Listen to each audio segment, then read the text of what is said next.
الذي كيف الكيف وتنزه عن الكيفية. الحمد لله الذي جعل شهر رمضان أفضل شهور العام واختصه من بين الشهور بفريضة الصيام، وجعل صيامه أحد أركان الإسلام، وندب إلى قيامه وبشر من قامه بغفران الذنوب والآثام. فمن أكملها إيمانا واحتسابا تم له دينه واستقام. أحمده وأشكره على ما أولاه من جزيل الإنعام، وأشهد أن لا إله إلا الله وحده لا شريك له، الملك الألام الباقي على الدوام. وأشهد أن محمدا عبده ورسوله، أفضل من صلى وصام وقام واتقى. اللهم صل وسلم وزد وبارك على هذا النبي العربي القرشي الحاشمي محمد بن عبد الله، وعلى آله وأصحابه وأتباعه وأحبابه، وعلى كل من سار على نهجه واقتفى أثره إلى يوم الدين. ثم أما بعد، أيها الأحبة، هراي مسيب جلد تدوى misalmini on salminago l'islam wi on yo kisiye woni mon adna ila kara. Haray yewtere ko wonde yewde ɗo ko hande insha al muqaddir. Haray en yewtay fi ko yowiti e fi lewru suumaye. Haray miɗo toro allahu subhanahu wa ta'ala yo allahu hawrindina mi wonɗo yewtude on ko yaadi e deftere allah nden e sunna nelaɗo on sallallahu alayhi wa sallam. miɗo toromo kanko subhanahu wa ta'ala yo waɗu on ɓe yimɓe ɓe hino heɗito yewtere ɓe ƴetta ko ɓuri moƴƴude e yewtere kon. miɗo torowo subhanahu wa ta'ala on kadi no moɓidiri en ni ka suudu makko ɗo ka aduna ɗo, yo moɓidiro en ni kadi ka lakara kadi ka aljanna makko, yawma la yanfa'u malum wala banun illa man ata allaha bi qalbin salim. nomi torotomo subhanahu wa ta'ala kadi yo waɗu hara golleji men ni fof ko fi sabi allah wonde e gollirde, o woɗɗintina ɗi yiigo e nani yo allah on dandu en kadi waɗugol ha gayna nin sita. haray yewtere men nden hino jogii ɗo toɓɓe joyi si tawi tan on permetti en. awalan toɓɓe le arane nden en yewtay fadlu shahru ramadan, en yewtay fi ɓure lewru suumaye. si ɗum ɗon feƴƴi yewten fawaidu shahru ramadan al mubarak, yewten nafooreji kadi ko honnun e honɗum woni e nder ndu lewru. si ɗum noon feƴƴi kay toɓɓere tataɓere nde yewten kayfa nastaqbilu shahru ramadan al mubarak, ko honno hanuɗen jaɓɓorade ndu lewru wondu e arde ɗo, saabu ko koɗo tedduɗo ɓurɗo e hoɓɓe ɓen fof teddude. si ɗum ɗon feƴƴi toɓɓere naɓe nden en yewtay ñawoje seeɗa yowondirɗe e korka. si tawi ɗum ɗon feƴƴi toɓɓere sakkitore nden insha al muqaddir kiɗen jogii ɗo lande 13 ɗen ɗon fof haray ko yowondirɗe e fi suumaye on. haray miɗo toro allahu subhanahu wa ta'ala on yo waɗu en ɓe yimɓe ɓe hino heɗito e yewtere ɓe ƴetta ko ɓuri moƴƴude e yewtere nde kon. fallaha jalla wa ala as'al an yaj'ala amali hadha khalisatan liwajhihi alkarim wa an yaj'alahu fi mizani hasanati yawma la yanfa'u malun wala banun, وأن يجمعنا دائما في الدنيا على طاعته وفي الآخرة مع سيد الدعاة محمد صلى الله عليه وسلم، إنه ولي ذلك والقادر عليه. أحبتي في الله، أنا مسلم جلب تدبه تقبل أرانير من فضائل رمضان يوغا أوري لورو سوماي واتا يودي أوري دين فو يوتا يتو سيدا يكو يوندري أوري لورو سوماي. بيني وشهر رمضان شهر مبارك يهل علينا في كل عام مرة، وله فضائل عديدة لا تعد ولا تحصى. ومن أهم فضائل شهر رمضان ما يلي: وهري لورو سوماي كو لورو أرايندو أمند ووتر ender hitande be ko wotere suumaye arata. wo haray non ndu lewru suumaye hindu jogii ɓure ɗe en wawata moftude en wawata limude ha annen ko ɗe jelu kono en ƴettay ɗo seeɗaji ɓurɗe himmude e nder ɗen ɓure go a ɓun ɗum ko honɗum ɓe inni wo ɓural aranal ngal e lewru suumaye ko almagfiratu liman samahu wa qama ko yafanede bakkatu wonande on horuɗo lewru suumaye o dari kadi jemma kadi o naafi e nder lewru suumaye haray dalil men o wondema mo hoori suumaye maɗum o naafi jemma allah on yafanta mo bakkatuji mekko ɗin haray ka nelaɗo sallllahu alayhi wa sallam maaki e hadis on no fillimo imamu boukhari e imamu muslim e ashabu sunanu sitta haray fillotoɓe hadis ɓen fop hiɓe fotti wondema hadis on himo selli nelaɗo sallllahu alayhi wa sallam ɓe maaki man sama ramadana imanan wahtisaba gufira lahu ma taqaddama min zambi wal hadis muttafaqun alayh nelaɗo sallllahu alayhi wa sallam ɓe maaki o kala o horuɗo lewru suumaye o hoori lewru suumaye ɗum o laɓɓini o hooriraari fiwata yimɓe ɓen innu jaka o hoorata hara kadi ko hooriri ko fi ɗaɓɓugol baraji ɗin ka allah o habbaki joddi hay e juuɗe hay e gooto ala wawɗoma yoɓude sina allahu subhanahu wa taala o hara ko ɗum ɗo hoorirɗa allah on yafantama bakkatuji maɗin fop no ɗi wayi wono ɗi wayi hara yanditeni laaɗo sallllahu alayhi wa sallam hiɓe maaki e hadis goo kadi wo yimɓe tato ton ɓe luttoye ga nder yiite tefore nelaaɗo sallllahu alayhi wa sallam hewtoytaɓe no tawa e ɓen tatoɓe mo lewru suumaye nun tawi o woni lewru ndu woni ɗon ha lewru suumaye ndu yeehi hara waɗari moƴƴere nder lewru suumaye ko wonata saabu bakkatuji makko o yaafe oɗo luttoye ga nder yiite yo allah on dando en no tawa e maɓɓe kadi hombo o adiɗola yewde ɗo joni ko yewti kon wuuri nduɗo e mawɓe makko ɓen ɗiɗo ma goto e maɓɓe wuurida e yumma ma wuurida e bemma ma wuurida e yumma ma e bemma ɓe ɗiɗo noon haa ɓe faato hara a yanganaki ɓe hara a weltinari ɓe ɓerde ko wonata sabu ɓe duwanoma ko okkatama aljanna woɗo kadi yo luttoy ka yiite nuraɗo sallllahu alayhi wa sallam maki amin enen kadi ala ko wiyeten sina amin yo allah on dandu en yo allah on hokku e mbarki mawɓe men ɓen haray ko ɓeɗo ɗiɗo hato jinɗen mi ala wolde tataɓon ko nuraɗo sallah ah sallam no maaki ko woni on guddo ko on mo inde maɓɓe janta e tawde mum o inna o juulare maɓɓe sallu ala nabi haray mo juuli e nulaɗo nde wootere allahu on juulay e makko nde laabi sappo so ndaari ñawoji ɗen fof ka nder qur'an farillaji fof on yiyata toon ko allahu inni wallela waɗgol nde hunde ɗo sina juulugol e nelaɗo sallllahu alayhi wa sallam o inni inna allaha wa malaikatahu yusalluna ala nabi ya ayyuha allazina amanu sallu alayhi wa sallimu taslima haray sa juuli e makko nde wootere allahu on juulay e ma nde laabi sappo si allah noon juuli e ma ko yafanoma bakkatuji ma ɗin o woɗɗintinama naatoygol yiite jahannama o ɓannama naɗugol aljanna yo allah o okku en haray ko ɗum ɗo woni ɓural aranal ngal e nder lewru suumaye ko balɗe 30 ma balɗe 29 balɗe sappo arare ɗen ko yafanede bakkatuji sappo hakkudeje ɗen ko yurmede sappo sakkitora ɗen ko rin gollidira e fenande haray tigi tigi on a ñallir allah haajaka e korka ma kan no heewi noon e buy hooroɓe hara ɓe hooraɓe ñallir no heewi e buy immatoɓe jemma naafa hara ɓe immaki jemma ɓe naafi andu ko ɗoygol maɓɓe woni ko ɓe bonni si a waɗiri joni fiyo yimɓe innu kaari no hoori maɗum hara ka jooɗa o hiɗa tutta ɗo maɗum immagol jemma ka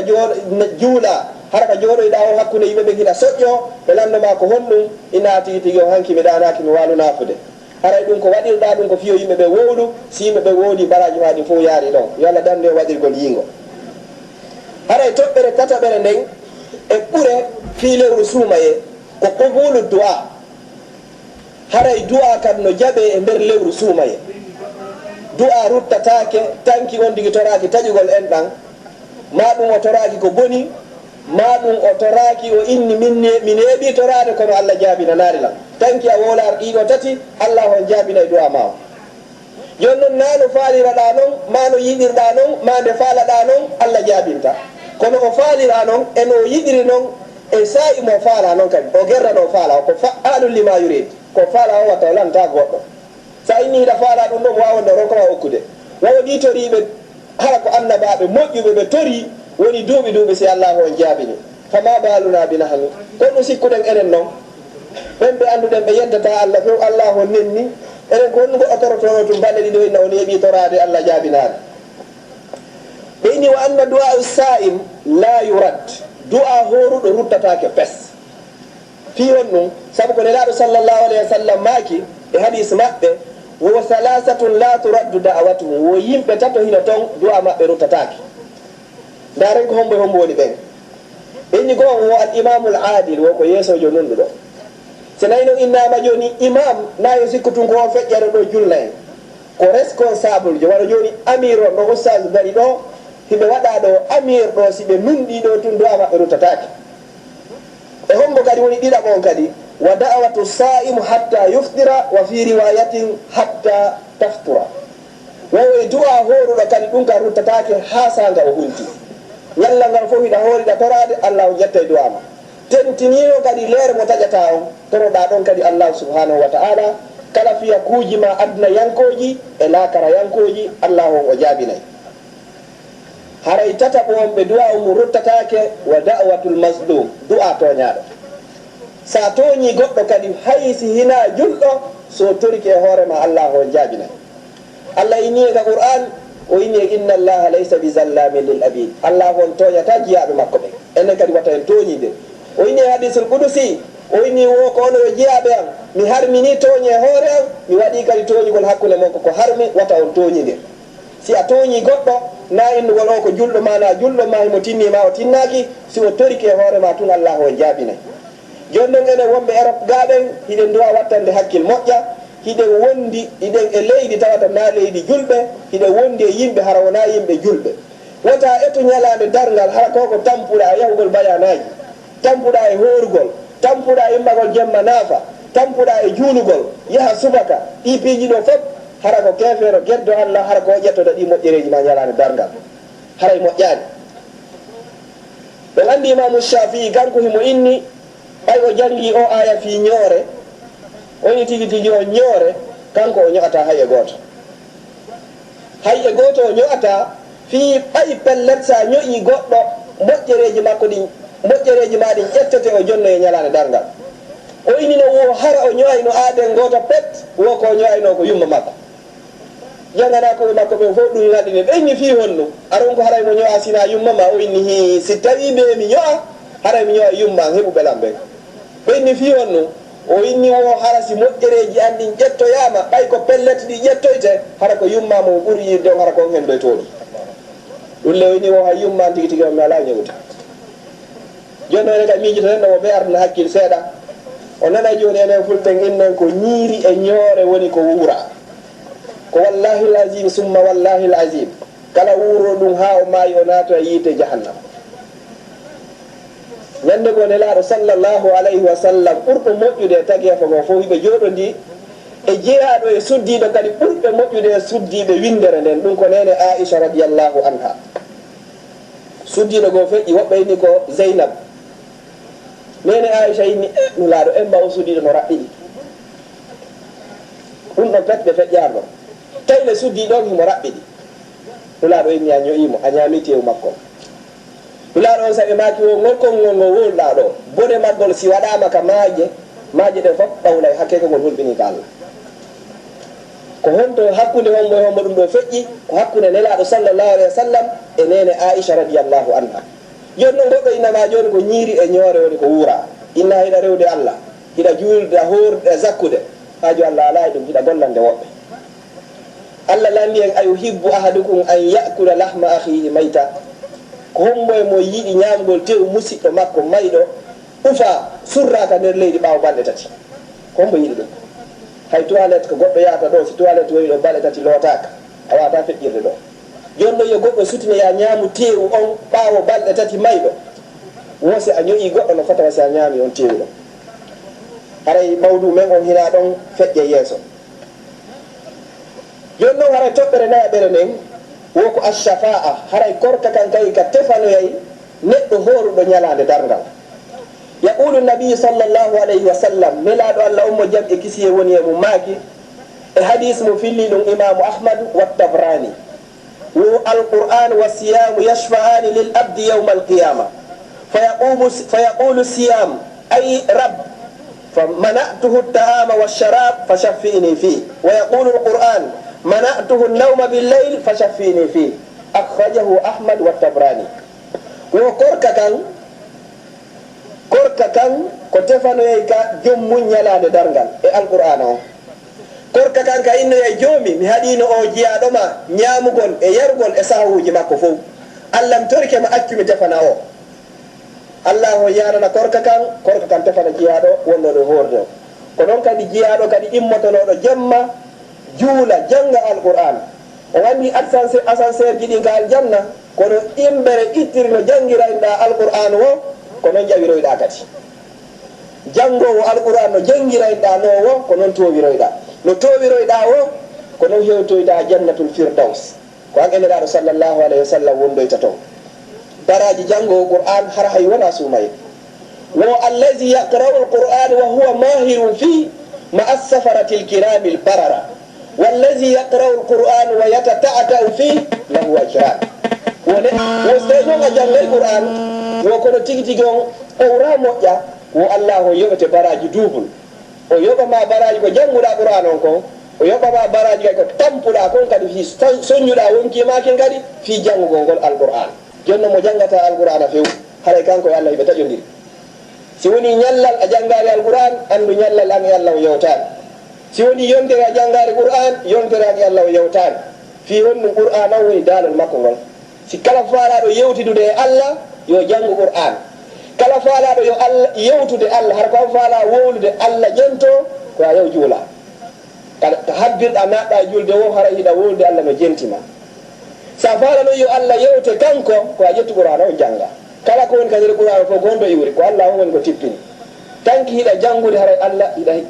hiɗa heɓade ko allah woni dalde joni noon imamu ahmad bun hambal imamu ahli sunna wal jamaa o warino ñande go o hoyɗi allahu subhanahu wa taala o inni ene allah piiji ɗin fof e dewe ɗen fof ko honnum ɓurɗa yiɗude yeeto tan ko honnum ɓurɗa yidde e dewe ɗen fof komi waɗata har komi ɓurtama ɓattorade allah innimo ko jangugol alquran deftere ande on sa imamu ahmad inni hara on tigi no wawi firo ngon ka hay si wata firo ngon allah on innimo wawɗa firo a wawa firo jangol qur'an ko non ɓuuri yiddede afdalu zicre qira'atul qur'anul karim haray si feƴƴiɗon toɓɓere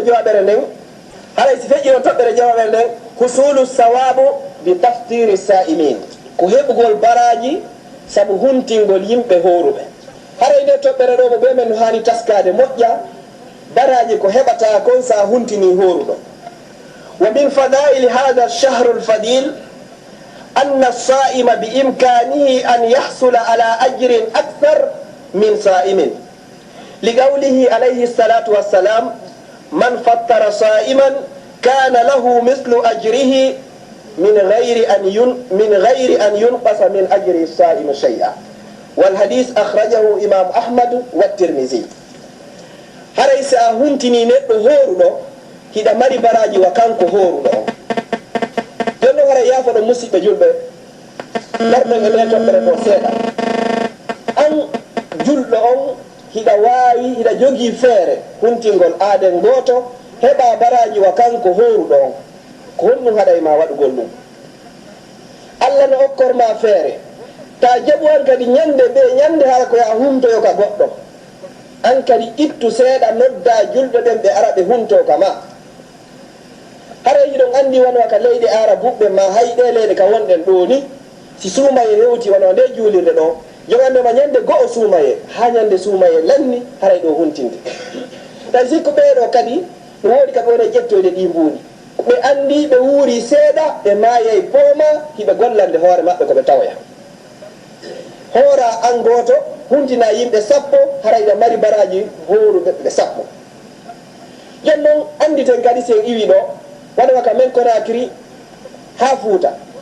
hiɗen andi alhaaliji ɗin ko honno fewdori ka men to enen ɗo si goɗɗo waɗi ɗo mboyri ma huntor ɗum ko waɗugol sukkar ha wela wonwa ka men no woodi nokkeli gon ton harata mboyri ko kacci waɗete ton ko lammina mboyrniɓe heɓɓe no yarire an hiɗa jooɗi ɗo hande sa huntori suppu harir jango ko ketum si jango ketum feƴƴi fatti jango ko toori si ɗum ɗon feƴƴi fatti jango ko futti anta ɗon a jogii musidɓe julɓe jogiiɓe iman hara ko tampere nden hatta kamɓe kadi waɗa siga ɗi piiji. est ce que ka programme ma ka suumaye on ɓadi ɗo a waɗi ka nder agenda ma huntingol gooto ma ɗiɗo ma tato. est ce que aɗon kay ɗo valeur waɗa 50 €, ƴettugol ɗiɗo naɓa ka fulawa senditoya ɗum julɓe ɓen ɓe huntoro heɓa ɗin baraji. ina wawa ƴedde ɗin mbuuɗi ma ɗon naɓa julɗo gooto huntora ɗin ɗon hara ko ɗin non wonta sabu ñalandanga ko naadoyayma aljanna. neɗɗo himo rewa Allah e nder duuɓi sappo hara e nder duuɓi sappo Allah jaɓanari mo. o waɗoya ñande ko piihum gootum kun o yawiti hara o ku wonta sabu o naata aljanna. Allah ko ini innama yataqabbalu llah ko minal muttaqin. Allah ko jaɓanta dey naagole ɗuuɗɗe ɗen ko ɓen yimɓe hulooɓe Allah. anda ko hunde tuma woni ko Allah on jaɓanayma. ɗon anndi gooto no warnoɗo ko wango ka suudu Kaaba ko torotono fof ko duwa gooto inna allahumma qini shubha nafsi. Allah mi torikema dannan nderera ko wonkiya. o wangi ka suudu Kaaba haa o gayni o yehi Safa Marwa haa o gayni ko duwa ɗo fati ono janngo. goɗɗo ko wari darni mo inni an amara du'a mo torotoɗa hara wona o ɗo. o inni ko oɗo pettimi ha ton jine mum. fi wonnu Allah inni ka Qur'an makko wa man yuqa shuhha nafsihi fa ulaika humul muflihun. kala mo Allah on danni nderera ko wonki mum haray kon jeeya o woni e jeeyaɓe malaɓen yo Allah waɗu en e malaɓen haray daruɗen ɗo ha juulen futuro on inchallah continue yewtere nde. salamu aleykum wa rahmatullah. اللهم لا علم لنا إلا ما علمتنا إنك أنت العليم الحكيم وتب علينا يا مولانا إنك أنت التواب الرحيم. رب اشرح لي صدري ويسر لي أمري واحلل عقدة من لساني يفقه قولي وبالحق أنزلناه وبالحق نزل. اللهم أرنا الحق حقا وارزقنا اتباعه وأرنا الباطل باطلا وارزقنا اجتنابه. اللهم اجعلنا من الذين يستمعون القول فيتبعون أحسنه. كلام قديم لا يمل سماؤه تنزى عن قول وفعل ونية به أشتفي من كل داء ونوره دليل لقلبي عند جهلي وهيرتي. فيا رب متعني بسر حروفه ونور به سمعي وقلبي ومقلتي. سيني جوني بين غراي دو نفكا ونو نو هدي إن شاء الله ورا سيني دو. haray musidɓe julɓe tedduɓe haray hiɗen continue yewtere men nden fii ko wondiri e lewru korka lewru suumaye yo allahu on tawnu en. haray en fuɗɗino no gaɗo e julde futoro on yewtugol fii ɓure lewru suumaye. har en yewti ha yewti tele wone o ɓure joyi no tawa eɗen ko yewtunoɗen wondema mo hoori lewru suumaye ɗum allahu on yaafoto bakkatuji makko. ɗiɗaɓum ɗum kadi ka nder lewru suumaye ɗo allahu on sownaymo baraji ɗin. tataɓum ɗum kadi wondema du'a horuɗo ɗum allahu on ƴettay ɗum. haray nayaɓum ɗum kadi wondema korka kadi defanoyey bani adama ñande o wawana hoore makko. jowaɓum ɗum kadi haray no tawa e mum kadi wondema baraji wonande on huntinɗo horuɗo. hari ko fewno ɗo darinoɗen adu en julde futoro o. haray nde toɓɓere ɗo mi daro e mayre ɗo seeɗa aɗo mi feƴƴude mi toro en fof on tigi ƴetto ko fanɗi o ko fanɗi ha huntina goto e horuɓe. haray ko baraji ɗum wodanma. si tawi joni Allah ƴettari ko horuɗa kon sa huntini horuɗo on noon hara himo hoori e goonga Allah on jaɓante o yoɓama yori joddu on horuɗo mo huntinɗa ɗo. so landi ko wono télé Arabie Saoudite to kamɓe toon koyeɓe yoɓun bani adama on fi yo yaw o huntoyo ka maɓɓe. enen noon ko so tawi huntotoɗon ari ka meraɗo ɗemmo hara yo Allah dande siga ɗin piiji. hara i ɓuure suumayeɗen jeega ɓungu al umratu fi ramadani ka hajjatun ma'i. nelaɗo sallllahu alayhi wa sallam ɓe maaki womo waɗi umra e nder lewru suumaye ndu lewru wonde arde ɗo jogandema 13 mois de septembre ɗo hara e wi goo suumaye walla tawno en. womo Allah newnani ha waɗoyi umra e nder ndu lewru suumaye ɗo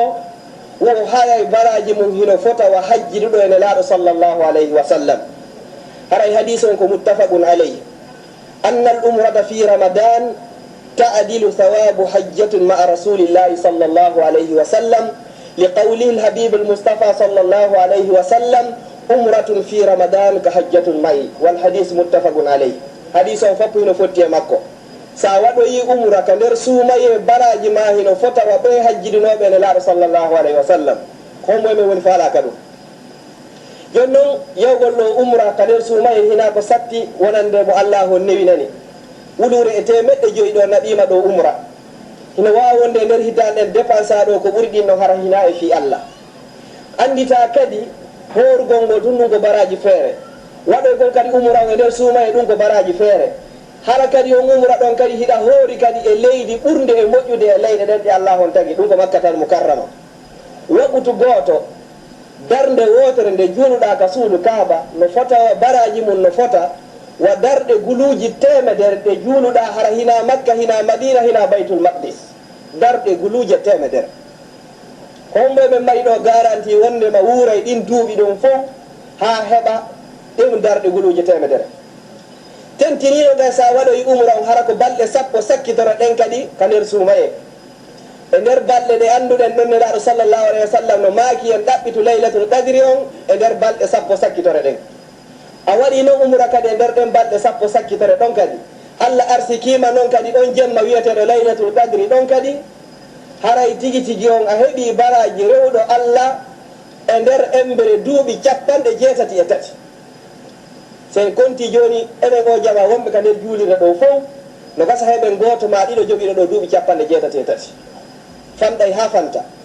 goto emen kadi mara garanti wuuray duuɓi 63 joni noon etoɗa heɓa jemma hu gotum pet Allah on yoɓama baraji rewɗo Allah hara naɗoy wuurɗo ko rewɗo Allah e nder duuɓi 63 hara o yaddani hara mo rewde mo anno ko wakkilatoɗa ɗum e nder jemma goto fijettigol ɗo wulure temedere añana ɗum hoorema na yimɓe ɓen añanɗa ko hoorema ndi jawdi ndi wonde ɗaɓɓude mara handa sa waali ka maayi ko honno yimɓe ɓen gollitirta ndi ɓaawma fuɗɗori suddi ɗon addi fayɗen addi en ɗan ɗan hi neɗɗo ko wolete yeeso makko ko na ɗum wolete ɓaawo makko ko huwete yeeso makko na ɗum huwoyte ɓaawo ma joni noon ka wuurɗa ɗo fof ko bienveni ko saɗi ko tooli ñande mbawiɗa kan est ce que hara hino ko noon wayiroyta yo Allah moƴƴi mbattade men de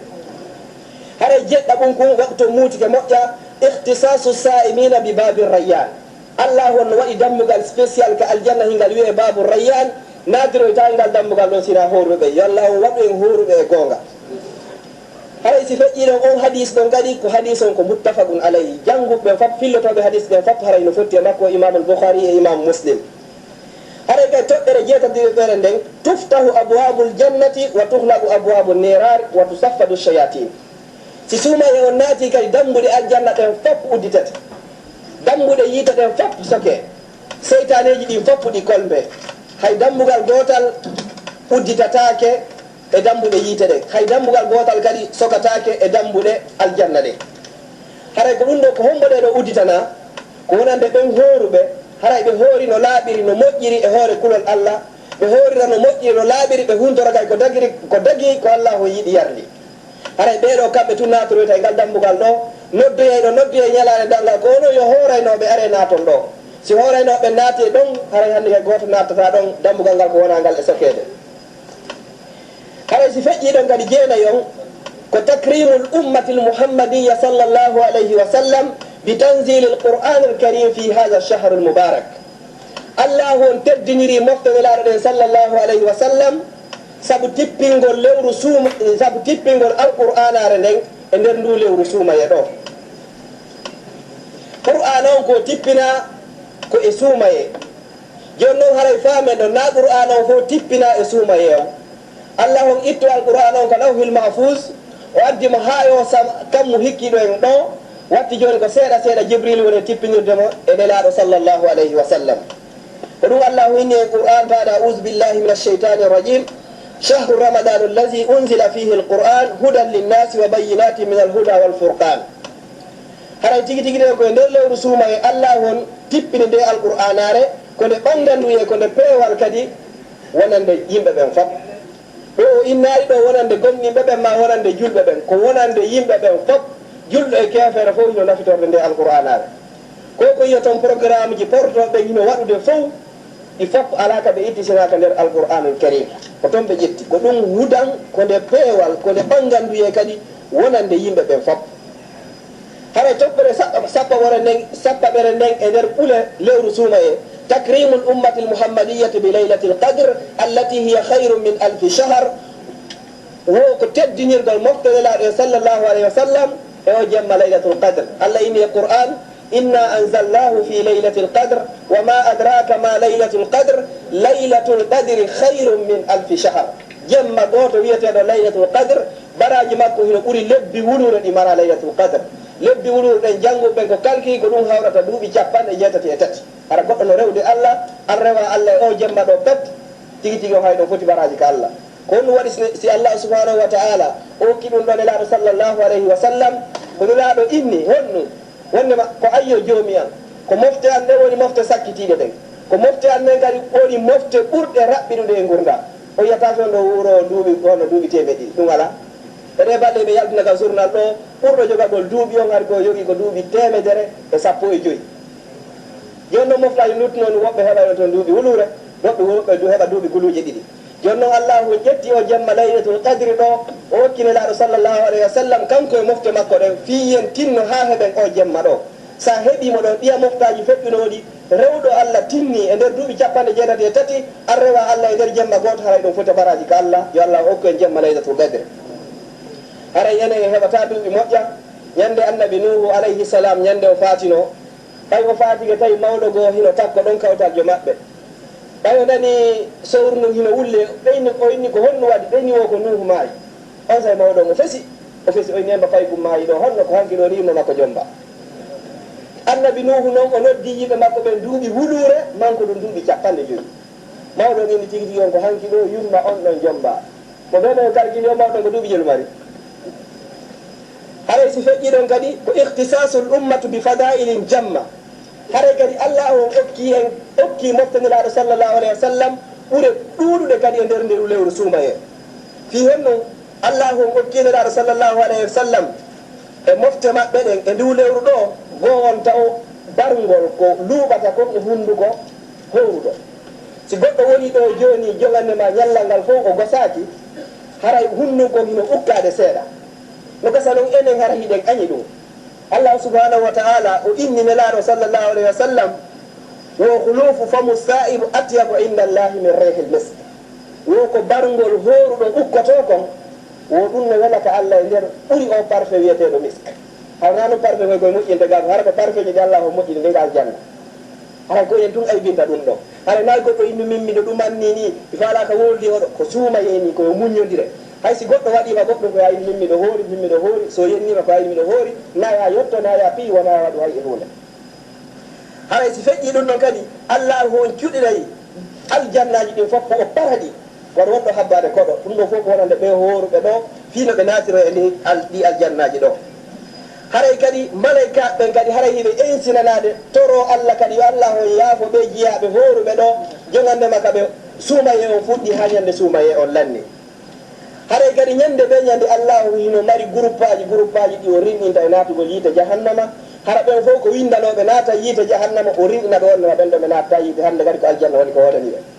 seede dambuɗe yiite ɗen fof ɗe sokete aljannaji ɗin fof uddite ndaare joni si suuma e hewti aray ɓen ka juulirde e aɗa suuma e arde haray ko wonno juulirde ne wayi ko ɗum holli haray dambuɗe boneji ɗin fof sokama dambuɗe moƴƴereji ɗin fof woni udditama an kadi wata eto ha nde moƴƴere ɗo perda nde ɗo kala perduɗo nde moƴƴere ɗo haray o perdi moƴƴere ko ɓuri ɗuurde e moƴƴereji ɗi yo Allah o danden perdugol ɗum ɗo to tawa kadi joni yahen ka nafooreji ko honno suumaye jogui nafooreji ɗa ko ɓuure ko suumaye jogui jonno nafooreji ɗin annahu yu'awwidu sabru wa yuqawwi alay horugol hino wowtina neɗɗo muññagol o andi mawɓe ɓe inayi mum hoori piyata yennata haysa hoorino joni siɗa fewno men ɓe si ayi a bonni goɗɗum hara ɓe hoori ɓeyno hammolam hani hun to ko honno wayi ɗum ɗo ko saabu koɓe hoori ko ɗum holli korka kan hino wowtina bani adama on muñal e kulol Allah ko si a huuli Allah tun si hoora sa huula Allah kan haala hoorde haray ɗiɗa annun kadi wa yuallimu dabtu nafsi wa yusaiduhu alay hino wowtina neɗɗon kadi wawgol jogagol hoore mum no woodi piiji goɗi ɗi a muññotano ko sa hoora kono so tawiɗa hoori joni muññoraɗe saabu ko hoorɗa kon goɗɗo yennama fanka ɓuure darama ɗon hay so tawi mettima ka ɓernde ma goɗɗo haalnama haala mettuka muññoɗa ɗon fi kala saabu ko hoorɗa kon tawata waɗu ɗum ɗon ɗuytama baraji ɗin ha perda saabu ko hoorɗa kon kadi haray kadi hoorugol ngal yu'awwidul ummata nisana wal ittihad haray kadi hoorugol ngal no andina mofte ɗen tetini enen julɓe ɓen kadi honɗum fottugol e yurmodiral no wawi wonde ɗo joni musidɗo ma ha jogannema ko hitande fuɗɗi hande lanna hara nel daarimo goɗɗum kono si suumayo gewti haray ko ɓe men hino maabi ko honɗum naɓata joni ka mawɓe ɓen ka isiraɓe ɓen ka karamokoɓe ɓen ka mawɓe ɓen fof fi tettingoɓe ko honɗum waɗ ɗum ɗo fof ko lewru suumaye non ko wawi ɗum ɗo wo ko suumaye yo Allah okke baraji ko woni e nder lewru suumaye jonnon mi daro wan waɗon telen kana foreji gorka mi ara al'ana kayfa nastaqbilu shahru ramadan al mubarak jonnon ko honno hanuɗen jaɓɓorade ndu lewru suumaye en andi joni hindu arde wono samedi aro wani haray koye nder suumaye wonde ko luttani en ɗo ko balɗe seeɗa haray suumaye hewti jonnon ko honno jaɓɓorten ndu lewru suumaye an nastaqbiluhu billahwi wallaybi wa tuuli sahar wa naudu billahi min zalik ene ko jaɓɓorten lewru suumaye nu ko fi waɗgol programme ji darugol canal ji ma darugol série ji ko ɗum ɗo watta jaɓɓorten ndu ka ko honɗum jaɓɓorten ndu ɓe inni ko ɗum ɗo julɗo moƴƴo haani jaɓɓorade lewru suumaye ndu ɓe inni walakinna al abda salih yastaqbiluhu bitawbati nasuh ko aranu ɗum taw ko jaɓɓorta lewru suumaye ndu ko ya innu o suumaye feƴƴi no gasa mi raɓɓinɗini no mi rewirano allah no haani no rewirde non kono inchallah muqaddir si muuyo o muuyi o suumaye ɗo tawilam inchallahu kala bakkato komi waɗno mi togoto allah yo allah o yaaforan harade suumaye on no yaha hara komi rinɗinaɗo natugol yiide ko ɗum ɗo woni toɓɓere aratere nde immuɗum wal azimatu sadiqati ala an ihtinami awɗatihi jogoɗaga décision ferme ka nder suumaye kadi si allah jaɓi hay minute hu gotum perdirtalan sinande kunɗo hino feƴƴa haray koye dow dewal allah jogoɗa ɗum noon kadi o andi o tanmo wonɗen perdinde goɗɗo ina joni mi yawɗo mi feƴƴina tan hun ko ɗum ko kalima mo siɗa anduno bone maggol a wonatano sigal ngol waktu ma on allah on hasiboyte ñalande dargal ko honɗo perdinɗa tamma o an a suka yagal magal ko honno yeedirɗagal tamma on kadi ko honto o boni gandal ko allah hokkuno magon ko honto yeeɓuɗagal jawdi ko allah hokkuno magon ko honno heɓirɗani ay a heɓini kadi ko honto kadi dépense uɗani wa imarati awqatihi bil amali saliha سائلين الله عز وجل على حسن عبادته ومن الأعمال الصالحة التي يتأكد في رمضان منها jonnon golleji moƴƴi ko goɗɗo haani waɗgol kon ka nder lewru suumaye ɗo ko honnumi honnum bobo on taw koya hooru taw hoora taw laɓɓina taw ko wonɗa e hoorude kon ɗum ɗon laaɓa pos hara hooriraɓe yingo ma fiya goɗɗo ina hiɗa hoori fi honɗum allahu inni kala golle ko bani adama on kon golli haray ko kanko jeyisina korka kan ɗum ɗon ko allahu woni ko yoɓata iɗi ɗiɗi on kadi ko naafugol ngol kadi immagol jemma juuɗa hara joni no wawonde nder hitande nden fof ha hande allah newnanarima immagol jemma naafa ma hay so tawi hiɗa naafayno ko raɓɓiɗi ka suumay ɗo waɗu programme ma on hara ñande ɓe ñande a heɓanay allah hay so tawi ko darɗe nayyi hay so tawi ko darɗe nayyi a naafa e nder jamma allah on o sattinanari en ko inni ko ya immo e nder jemma on seeɗa immo ko fanɗi o ko fanɗi e nder jemma on seeɗa wata ɗano jemma on fof haraɗa ɗumanno imamu Shafii rahimahullah mo anduɗen on o wuuri duuɓi capanɗe nayyi imamu Shafii himo wuuri ko salligimo o salligani fi juulugol geeƴe o juuliroyta subaka mi fillito salligi makko geeƴe on ko on o juuliroyta subaka ko honni holli ɗum ɗon ko holli ɗum ɗon jemma fof hara himo rewde allah julɗo ɓiɗɗo gorko doole makko ɗen ko jemma tuma allah o iwi ka o sifori ka woni dow ton ka jeɗɗaɓo dow ton o ara ha o hewta o kammo baɗiɗo en ɗo hara fof no ɗaani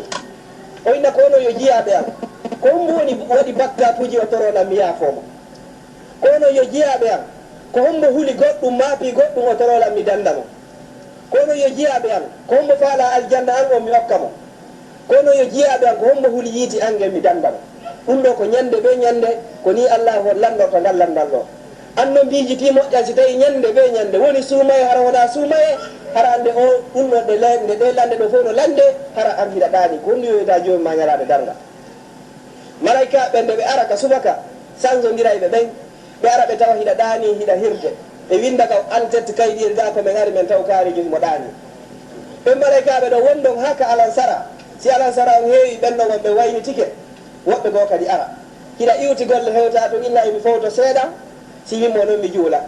hawrodira alansara o ko feƴƴi hara hiɗa ɗaani ɓe fuɗɗori dow ga hiɗa ɗaani ɓe landitora ɗe ga kadi hiɗa ɗaani est ce que haray o rapport ɗo moƴƴi mo perdi julde alansara ka juulirde e julde jama mo perdi arati arade tawaɓe salmini haray baraji ko perduɗa ɗon kon hino fota was tawi goɗɗo allah okkorimo kaalisi hara ko kaalisi noon o heeɓi o darna villa on hara fof no wonde fi makko allah okkoramo suddiɗo moƴƴo ne'aniɗomo allah okkoramo kadi ɓiɓɓe worɓe e rewɓe hara fof hino woodi dépense no woodi o immo o yaha ligge o artoya o tawa galle ɗe o ɓiɓɓe ɓe o jawdi ndi o suddiɗo o fof wonti ka asfin makoli ko kunɗoɓe eɓɓidiri gokkunni seeɗani wonande on neɗɗo perduɗo julde alansara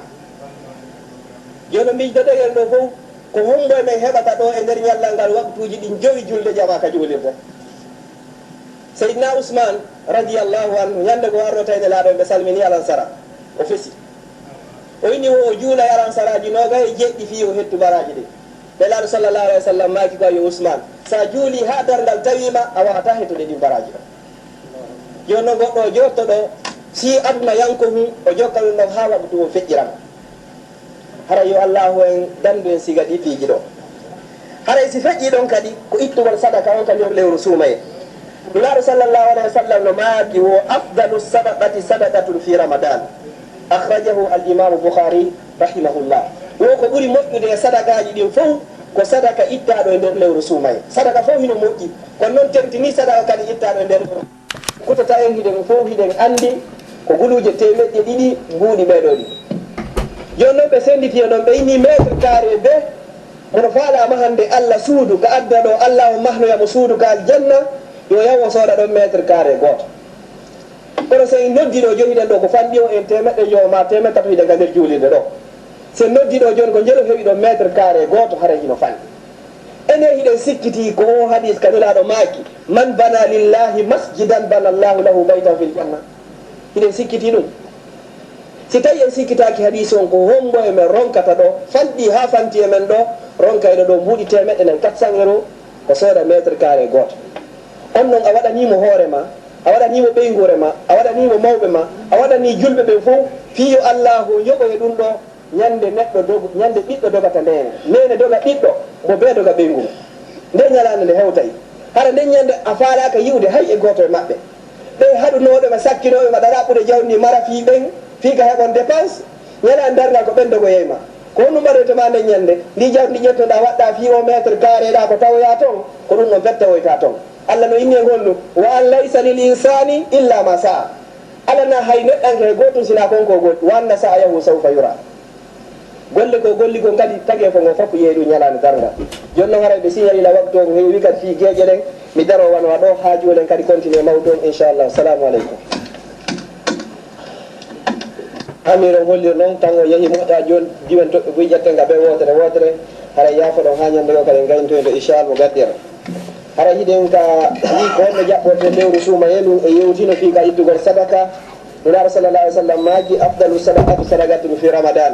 wo sadakaji ɗin fof ko ɓuuri moƴƴude ko sadaka ittaɗo e nder lewru suumaye joni hara yewti ɗum ɗon fi juulirde men nden hino fewɗi to mo beeyo eto ardana hoore mum ɗon ko moƴƴi ko ɗum wiyete sadaqatun jariya nulaɗo sallallah alih w sallam no maaki isa mata ibnu adama in qata amaluhu illa min halas wonsi bani adama maayi haray golle maɗen foppo dari ke sinapiji tati wo sadaqatun jariya aw ilmun yuntafau bihi aw waladun salihun yad'u lahu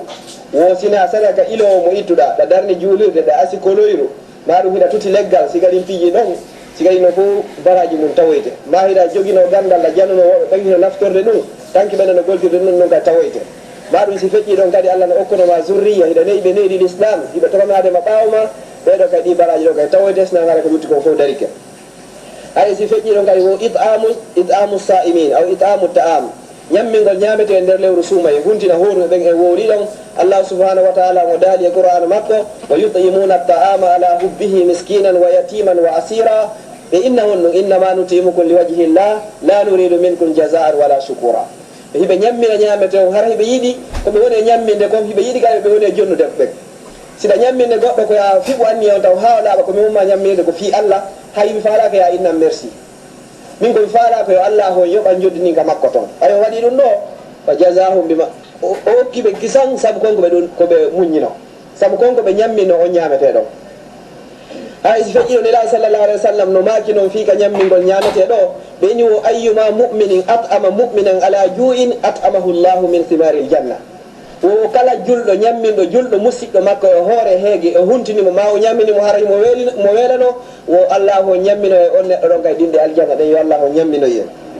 wo kadi wa man saqa muminan ala zama'in saqahu llahu min arrahiqi lmahtum wo kala kadi yarnuɗo julɗo hara himo ɗonɗan o ittanimo ɗonka allah o yarnoyemo nde beere wonde ka aljanne wiyetede rahiqul mahtum yo allah o hokku en wo taftiru sa'imine huntingol hooroɓe ɓen e yewtina ɗon ɓayniraɗo no maaki baraji ko fi huntingol hooroɓe ɓen sabaɓe ini kono nulaɗo namen fof heɓata feere fi huntingol horuɗo ulaat no maaki o hay so tawi ko tamarore wotere ma hay so tawi ko woɓande wotere ndiyam jonnuɗamo o yari o wara e huntini wara e ɓibaraji wiya ɗi ndiyam hum ko yeeyde ɗo gasa ko ennero 50 paquet hum tawara ɗo dero 50 anda ko tawara jelowone nder kum paquet hum si goto ƴetti ɗo wotere petti ñaami ɗon a huntinima na innugol ko ñammingol mo ko huntingol taƴingol horuɗon o taƴi hande kadi hara korka makko kan taƴi hande kadi ko ɗum noon woni ko ɗaɓɓa na ya innugol a ñamminaymo ha o haara ɗum no hara en fof yo Allah o newnan en huntine horuɓe kadi haray hittinen seeɗa kadi honno toɓɓere hikkide ɗon kadi ko tinnagol fi janngugol qur'an on ka nder lewru suumaye hara ko ɓeyi waɗu programme mum ena si Allah jaɓi ɗo e lewru suumaye ɗum lannuɗo haray ko fanɗo mi tippini qur'an on nde laaɓi sappo nde laaɓi nooge si ɗum ɗo fof ɗum indi ñande ɓe ñande mi heɓay jusu goto janggaɗo ma ñande ɓe mi heɓay sumin ma mi heɓay feccere ɗerol janngangol ɗum ɗon omi janggay sa janggi harfu goto a ini alif lam mim kalfe tati won ɗon hara hina lewru suumaye iɗa mari baraji capantati si tawi koye nder lewru suumaye a inni alif o haɗa mari baraji capanɗe jeeɗɗi a inni laamo hiɗa mari baraji capanɗe jeeɗɗi sa inni mimo haɗa mari baraji capanɗe jeeɗɗi koye nder lewru suumaye unda si tawi na suumaye ko baraji sappo wiɗen si tawi noon alif goto mo jannguɗa e qur'an hara na suumaye ɗa mari baraji sappo si tawi koye nder suumaye hayɗa mari baraji capanɗe jeeɗɗi ko noon kadi sa faggitike bakkatu kadi e nder lewru suumaye ko noon kadi bakkatuji ɗin ɗi doublerte yo Allah o dandu en si feƴƴi ɗon kadi waɗugol itikaf ko ɗum woni ufinagol ka nder juulirde elaɗo sallallahu alayhi wa sallam ɓe heewno ufinagol ka nder juulirde ɓe wona toon hara ɓe yaltata sina haaju tawata ko haaju la buddajo ɗum noon kadi no tawa e dewe ɗen tanki hiɗa ka nder juulirde hayɗa juulude hiɗa janngude qur'an hiɗa jantade inde Allah hiɗa insinade hiɗa juulude e nelaɗo sallallahu alayhi wa sallam tankiɗa ka nder juulirde hay ko ɗum woni golle ma ko ɓuri fannugol kono e ufinagol fof jogandema balɗe tati balɗe jeeɗɗi balɗe sappo ɗum noon no moƴƴa tentinino balɗe sappo sakkitoro ɗen ka nder lewru suumaye ko ɗum woni asrul awahire min ramadan haray daruɗe wonwa ɗo fiiɗi ɗo feƴƴen kadi e toɓɓere goo ɓay ɗum on yoni fayida joni noon e yewti ko honɗum woni korka ko honɗum woni horugol ko wiyete horugol ko jogitagol hara a ñamata a yarata a iddata tuuyo ma ɗum ɗo wiyete horugol joni noon ngol horugol ɗo ɗum ko farla ɗum wa qad farada llahu sawma ala muhammadin sallllahu alayhi wa sallam yawma al ithnaini min shahri sha'ban sanada isnaini min alhijra o haray ko korka farla ko hitande ɗiɗaɓere nden e fergune laaɗo sallllahu alayhi wa sallam ɓay ɓe wi makka ɓe seenike madina wontuno ɗon koka hitande ɗiɗaɓere ko on say Allah o farli korka kan wano aya ɓe janggirani nane noon ya ayuha allazina amanu kutiba alaykum siyam kama kutiba ala allazina min qablikum la'allakum tattaqun aray aya o hino e suratul bagara aya 171 joni noon ma hiya surutu wujubi sawm ko honɗi woni sartiji waɗɗinayi ɗi korka kan ko honno andirten oɗo himo duwa horde ko honno andirten oɗo duwa ka horde ko sawoɗi timmini ɗi sartiji nayyi ji aroji ɗo haray korka waɗɗikemo so tawi ɗiɗo nayi timmari haray korka waɗɗakimo gogon taw ko al islam ko julɗo korka warlaji mo wala julɗo mo landikema ko honɗi sartiji waɗɗinte andinta kaari jino duwa horde ma duwa ka horde ko ɗi nayiji wonɗe arde ɗo mantoɗen ɗi gogon taw ko al islam ɗiɗi on ko al bulugh tati on kadi ko honɗum al qudratu ala siyami nayyi on ko adamu wujudi mani en kal haydi awin nifas gogon taw hara ko a julɗo ɗiɗi ɗi on kadi hara a woni hellifaɗo ko ɗum woni korka farlaki baykum kono noon koyo kum ekkite horugol ngol haka kun towni o kon hoora humere nden sappo e joyi on honno ñande honno talawasi o ma laylatul badri on o ekkitire ni ha ñande o hellifa ñande woni hellifaɗo o ila nde ñande korka kam farlike noon kono ɗum woni sarti ɗiɗaɓon sarti ɗi tataɓon ko al qudratu ala siyami hara yiɗa hattani horugol ngol kadi si goɗɗo woni himo nawni haray ɗon tigui tigui o sari on no yaafimo si goɗɗo kadi woni ko nayejo haray sari on no yaafimo si tawi goɗɗo woni ko sowiɗo o ɓaɗiki kaw jibinta o wawata si o hoori joni lorra e boobo haray sari on no yaafimo fewɗo ɗon tawa si goɗɗo kadi woni himo jibini ɗon kadi haray wawata hoorde ha tumande o laaɓi ma ɗum si on tigui hoori ka ha yi ellaji mum ɗin haray ko ɗiɗo tigui tigui on si ɗiɗo fof ala haray hande kadi on tigui no hani horugol mi fillitoɗi ko ɓe wona julɗo ɗiɗi ɗi on hara ko a hellifaɗo tati on hara iɗa hattani horugol nayi on kadi hara mara wo ko empêché ma a wonda e fiila weeru ma ɗum a jibina haray ko ɗiɗo woni haray sartiji ɗin waɗɗike o joni ɗon ko honɗi woni tugale korka ɗin ma hiya arkanu sawm tugale ɗe wona joni juulirde ɗe ɗe jogui ɗo tugale jeego ka gotal iwi ɗo juulirde nde ɗumanorto sengo korka kan kadi si ɗi sartiji wondi e arde ɗo ka goto yirbi ɗo wo haray hande kadi haray korka ma tan kadi ka darori sengo woto gogo on taw ko anniye o koya fiɓu anniye mi hooray fiɓgol noon anniye o wala joni so tawi janggo suumaye janggo hoorete hande ndeɗa naafa inna Allah mi anniyike mi hooray lewru suumaye mum fof balɗe 29 ma balɗe 50 si tawi ganto heɓari lam on anniye ɗo no wawma yonude ha suumaye on lamna si tawi noon a anditoyi kadi ñande naafata wo ka naafilo anniyoɗa heyɗintina ɗon kadi wondema hoore janggo ɗum noon kadi haray no moƴƴi kono sa he intinari anni mo fibno da on ka aranu harayno no ma yonde laawi din ko don be yaari haray didal mun non kadi fi sartiji din ko al imsaku an jami'il muftirat ko ya joggito e kala ko tajinta kadi har hay hunde iwraade yaasi hewto e nder do sira har ko wana tuuta haray préciser non haray tuuta wawata bonnude korka haray gonnu kadi az-zaman ko tan on ko jogande maka subaka on ka peral fajiri haka mutal nange ɗum ɗo woni ko hoorete hoyritake jemma ko nelaɗo tu sallallahu alayhi wa sallam hoyrirayno ɗum ɗo nelaɗo hiɓe hoorayno balɗe tati ɓe jokkidira jemma e ñalawma hara ɓe tajari ɗum ɗo farnaka e mofte maɓɓe ɗen kiwata ɓe sattinange to ɗiɗo woni farillaji ɗin ka fi hoorugol ngol mi yewta seeɗa fi sunnaji ɗi yiɗa ɗi waɗugol kadi simo tawi on tigi no hoori gogoda ko ta'jilul fitre ko hittingol huntagol ngol hara na yonti accu ha futuro on ɓawta kir si ɗumanno hara kadi no tawa e mum kadi on tigi taƴu taw si tawi noon juuɗa futuro on ɗum ɗo ko sennane laaɗo sallllahu alayhi wa sallam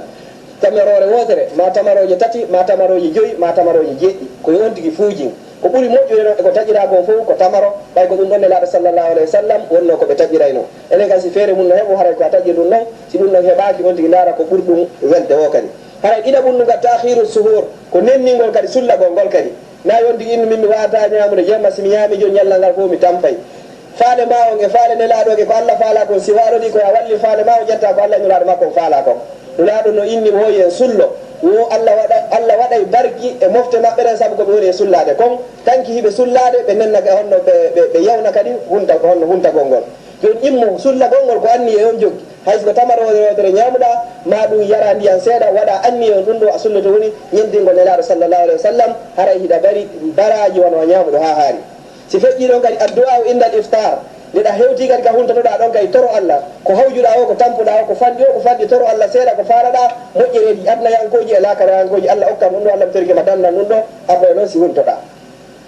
si feƴƴi ɗon kadi honno al iftaru ala ratbin aw tamrin aw ma'in hara joni on tiwtara ko hecciɗi ma ko wuuli seeɗa ɓay hara ñallal ngal fof reedu ɗum ɗumannigi hay hunde alaka nder reedu alaka nder cetekki hara on tigi fuɗɗora e taƴugol ngol ɗon ko ɓuuɓi haray ɗum ɗo moƴƴana cellal ngal kadi ko nine laaɗo sallllahu alayhi wa sallam woni ko makiri joni noon sen feƴƴi ɗo ko honndi woni bonnayi ɗi korka ɗin e nganndi ko moƴƴina o joni noon ko honɗum e honno jeeya e bonnayi ɗi korka kadi honɗum wusulu shay'in ilal jawf hewtugol hunde no nde woniri ka nder reedu ga kala ko hewti toon hara ko yaasi iwri haray korka ma kan ka boni si hina hara honɗum hara joni hewti toon hara anda yeggita ɗo jo ñande goo suumaye ñande ɗiɗi suumaye ma ñande tati suumaye yeggitino suumaye ari yedda goɗɗum mi ñaama ka anditoɗa ɗon haray ko ya dara fewno ɗon ɗi ɗum ɗum honɗum kadi khurujul mani yaltugol mani sa teke pas a yaltini mani ñalorma suumaye imma a yiido e suddiɗo ma imma no yaltiri o si hira hara hoyɗu so tawi noon a hoyɗi ɗum no haray bonnata suumaye mais no yaltiri o hara hinagol laawol ɗon haray suumaye ma on boni haray ko hikkiɗo gaɗi al istiqa'ul amd tewgol pas looƴito ha tuuta sa tewi ke pas a ɗokki gollum ko ɗo a tuuti haray korka kam boni si tawi kadi a looƴitaki few turre nden awƴi kama yalti naya jaam goɗɗum hootita nder to so tawi goɗɗum hootiti nder ɗon haray korka kan kadi haray ka boni si feƴƴiɗo kadi tawa kadi e bonnay ɗum al aklu awi shurbu awil wata fi halati l ikrahi ala zalik wala joni on ti ñaama ma yara ma renda hara joni on tigi forta e hoore ɗum ɗon ɓe ɗum ɗon kadi hara hino bonna korka kan man akala wa shariba zanna dukhula llayli summa tabayyana lahu baqa'u nahar goɗɗo joni o ñaama o yara hino sikkude ɗum futoro heewi ɓanganoyama noon wonde ko jaka futoro siwa hewde de haray korka ma kan kadi ka boni na ɗum goɗɗo kadi o immo sullagol himo sikkude han joni jemma on no lutti o ñaama ɗon ha tawa e jaka weetiɗo nangue fuɗi onno ka haray korka makko kan ko boni man akala aw shariba nasiyan summa lam yumsik goɗɗo yeggita o ñaama ma o yeggita o yara o yeggitu fes o fandaki joni o en joni no mbay mi ñaami ma ɗum yari joni yomi continue ñamgol ngol onno ka haray korka kam boni haray ko ɓurnomo moƴƴande ka o anditi ɗon koyo dara ɗon so yari goɗɗum no ka hunduko tutta ɗum ɗon haray korka makko kam bonari haray ɗon ko allahu woni ko ñamminimo ko allahu woni ko yarnimo joni ɓeni ka wa wusulu ma laysa bi ta'amin aw sharabin ila al jawf kala kadi ko hewti ka nder reedu hay so tawi na ñamete hay so tawi hina ko yarete si hewti ka nder reedu haray korka kam boni hay so tawi ko pikin goɗɗo ƴetti ma lekki goɗɗo ƴetti ɗum no na ñamete kono si hewtoyi tun ka nder reedu haray korka kan ka boni arriddatu anil islamu in aada ilayhi yarton ɗingol goɗɗo ina ko juloy nawe tigui ila hande mi acciri ni ɗum haray ɗum ɗon kadi haray korka makko kam boni si o artali kam haray woni kefeero yo allah on dande ɓe ñiwo fa hadihi l mubdilatu tufsidu sawmu wa tujibu l qada'u bila kaffara ɗiɗi wowɗen ɗo fof ɗi bonnay korka kan kono haray kaffara fawaki on tigi on tigi yoɓoy bat ñalade nde ñaminen ma nde yari nden kono ɗumanata ko wo amma jima'ul amdu min gayri ikrahin wo si tawi noon joni ko yiidugo goɗɗo yiida e suddiɗo mum hara o forsaka ma o ñaama o yara hara o forsaka bila usrin mubahin wo fa fihima al kaffara ɗiɗo hara titi on kaffara hino fawimo tewɗa pas yeeda e suddiɗo ma ñagarma suumaye ma tewɗa pas ñaama hara kaffara hino fawima wo kaffara on noon ko ɓe inni haray ko hoɗugol lebbi ɗiɗi jokkodirɗi ma rinɗingol dande ma ñammingol miskinɓe 60 goɗɗo noon tawi no pas ñaami suuma e toon nelaɗo sallallahu alayhi wa sallam ñallal gotal o ari woni nelaɗo mi ñaami ñallal gotal honi wadda mi waɗo en yaw hoora suuma yo lanni ara o hooroy ɓay suuma yo lanni o ari o inni nulaɗo suuma yo lanni mi ari nulaɗo maki yaw hoora lebbi ɗiɗi o hooroy lebbi ɗiɗi ha timmi o ari o inni nulaɗo mi hoori lebbi ɗiɗi fi komi ñamuno ngala ñallal kon nulaɗo maki yaw hooroya kadi lebbi ɗiɗi o hooroy lebbi ɗiɗi kadi ha ɗin kadi timmi wayi inni nulaɗo tigi tigi o woni joni nayi nulaɗo maki yaw hooroya lebbi ɗiɗi o yehi ɗon innon labbi ɗi timmari neɗɗo on o faati ari ɓe yeytino waɓe ñamulaɗo o moynoɗa ɓe yo hooro o faatike nulaɗo maki womi wondiri on mo wonkiya woni e juuɗe mum o mayihi mo ñawli suuma e o tewi pas o ñaami suuma e joni noon en fof calcule ko erof woneɗo ko yiyata aaden julɗo ɓi julɗo o daro o ñaama ñagorma suuma e o nawniraka o ronka ko hunto o tewo pas o ñaama ɗum ɓay ko erof o woni yalla o yaafoy jono ɓe ni wal kaffara hiya imma itqu raqabatin mu'minatin aw siyamu shahrayn mutatabi'ain aw itam 60 miskina yambina miskin ɓe 60 ma hoora lebbi ɗiɗi jokkonirɗe ma rinɗina dande bon joni noon janggoɓe ngoɓe inni wano imam ahmad bun hambal o inni won so tawi ko miskine tawi pas ñaami lewru suumaye miskin hara o mara hay kawano wo on ko wiya ko haani wadde ko ñammi miskin ɓe 60 si miskin innama o ñammi miskin innama o ñammi miskin ɓe 60 nde ko serta ɗum no ko filtota ko ñamgol suumaye wo so tawi noon waɗa ko patron joni waɗo oustage barian ɗo ni tewi pas ñaami ɗum wo haray koɓe hooru lebbi ɗiɗi ɗi haray ndeɓe gayi lebbi ɗin ɗo joni haray ɓe andi ko honɗum muusi e sattede korka haray ko ni won ɗo yaari fi on ɗum wata e fijir diina ka joni noon haray feccen ɗe toɓɓe luttuɗe ɗo aren ɗo joni yoga e lande hino ɗo haray darote wano waɗo ko lutti kon en waɗoye ka duɗe lande hiɗen jogui ɗo lande wanowa 9 ma lande wanowa 11 ɓeyni wo man asbaha falam yaakul walam yashrab summa tabayyana lahu anna dhalika alyawmu min ramadan famaza alayhi wo neɗɗo o weeta bimbi hara o ñamari o yarari weeta tun o yiida goɗɗo hiɗa andi hande ɗon ko goo suumaye kono hara o waala dano e anniye o kon woni yawore makko o hooray ka o hoorata goɗɗo yeggita ko no woɗi woɓɓe programme mapina ɗum ko suumaye wone arde koyni ko ɗum e suumaye on ɗum anniki goɗɗo suumaye ari no ene hii kono hara o ñamari o yarari c'est à dire o ittari kooƴe o continue e korka kan ka o continta janggo ɓen ini wo fa alayhi an yumsika anil akli walsharabi wa yaqdi wo haray o ñamata o yarata ko yo continue no ñallal ngal o fillito o yoɓɓiti o ñallal ngal kadi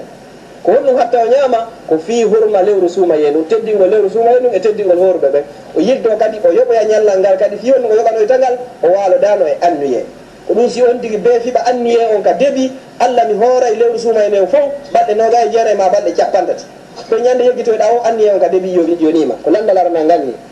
landal ɗiɗaɓal ngal ɓeyni wo ida tahirat l mar'atu min al hayd naharu ramadan famaza alayha suddiɗo wonnoɗo e fiilade o laaɓa noon e nder ñalorma lewru suumaye ndun on noon ko honɗum haray fawimo o hooray ka tigi tigi o continue e ɓayri o fuɗɗanoki janngoɓe ɓeyni wo fa alayha an taakula ma baqiya min al yawmi haray on noon ko fawimo haray ko ñaamu yere ko heddi kon e nder ñallal ngal on noon ala e jogitade fi honɗum o fuɗɗanoki law haray mo jogino ella yilto o yoɓoya balɗe ko ñaami kon yeru ko fiili kon tuma suumaye o feƴƴoy o haray landal tataɓal ngal ɓeyni wo ma hukmu siwak wal hijamatu fi nahari ramadan ko honɗum woni ñawore gosagol ma hombitagol e ñadorma suumaye hombitagol ko honɗum woni ñawore ɗum ma gosagol ɓeyni wo fala ba'asa lissa'imi assiwak fi jami'i nahari ramadan wa kadhalika alhijama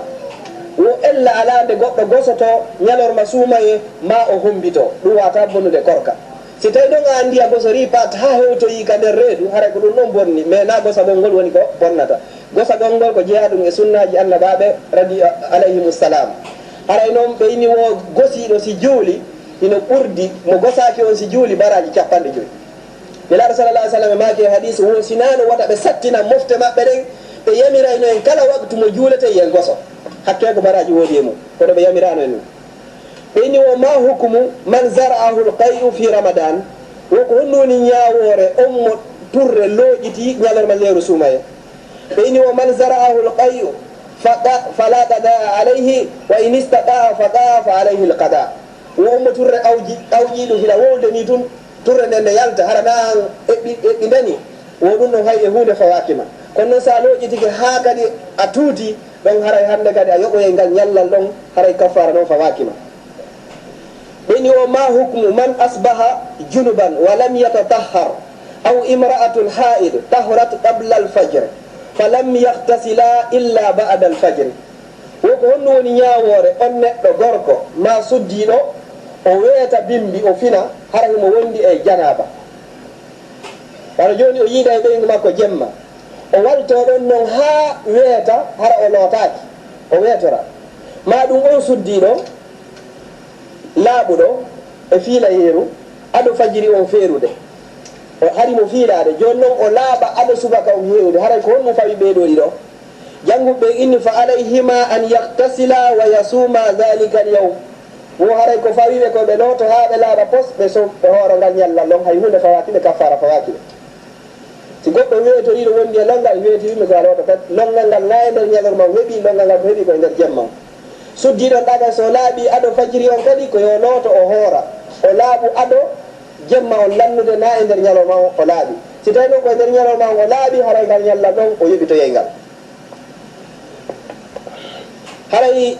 inno wala yajuse wo sellata siyamu horugol yawmu nahari ñande julde donkin wa yawmul fitri e ñande julde suumaye wa kadhalika al yawmayni allazayni ba'da an-nahar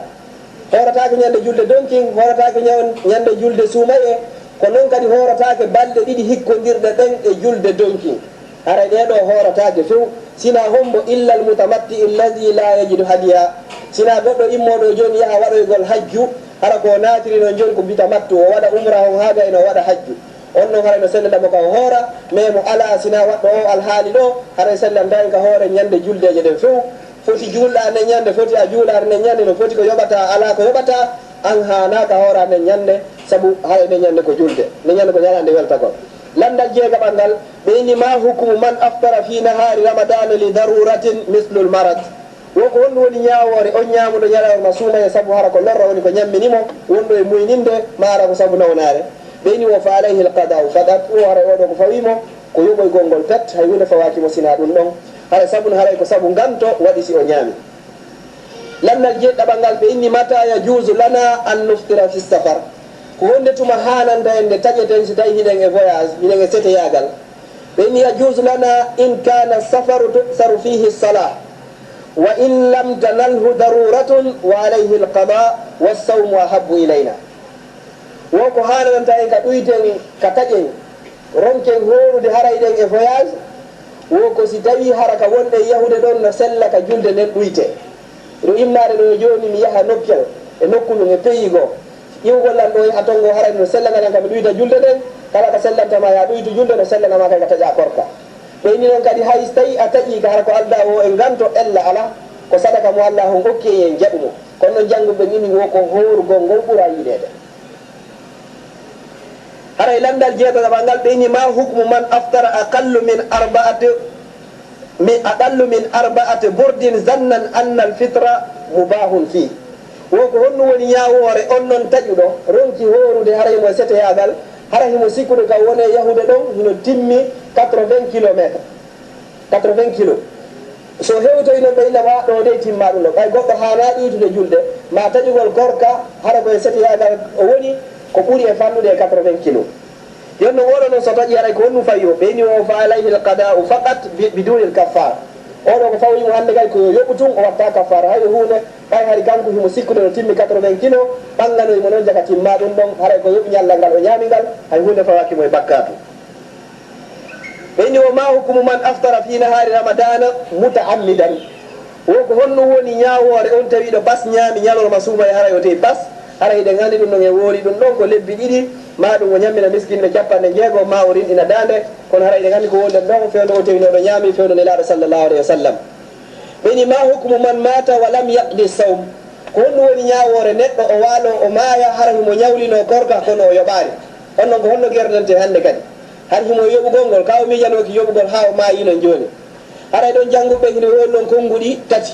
joni haray ko ɓuri jiccude ɗin konngol ɗon ɓe inni o la yasumu anhu ahad ɓe inni o ɓaytumo maayi hannde kadi lanni kulotirama goto horantamo jannguɓe inni o haray woɓɓe goo inni o haray koɓe ñamminanmo miskin ɓe yer ko baɗɗe ɗe o luttirnoɗen o hoorade ɓe ñammina miskinu ɓe yer ɗum ɗon si tawi ko ñallal gotal ɓe ñammina miskinje goto si tawi ko balɗe ɗi ɓe ñammina miskinɓe ɗiɗo ko noon woɓɓe yaari ɗon woɓɓe inni a tigi tigi on responsable jo makko on waliyu makko o haray on koyo hooranmo joni noon ɓe inni warrajiu anhu yasumu anhu waliyuhu bi dalili qawlihi sallllahu alayhi wa sallam man mata wa alayhi siyamun sama anhu waliyuhu rawahu muslim haray noon ko ɓuuri sellude kon e ɗi konnguɗi ɗo fof haray ko responsable jo makko on waliyu makko on koye on non hooranmo si tawi ko aden e ɓeygu mum oya hooranna oya si tawi ko aden e baabe mum oya kadi hooranna oya haray ko ɗum ɗo ɓuuri e sellude ɓayniraɗo sallllahu alayhi wa sallam maaki wo on mayɗo o haray mo ñawli korka o haray yo waliyu makko on hooranmo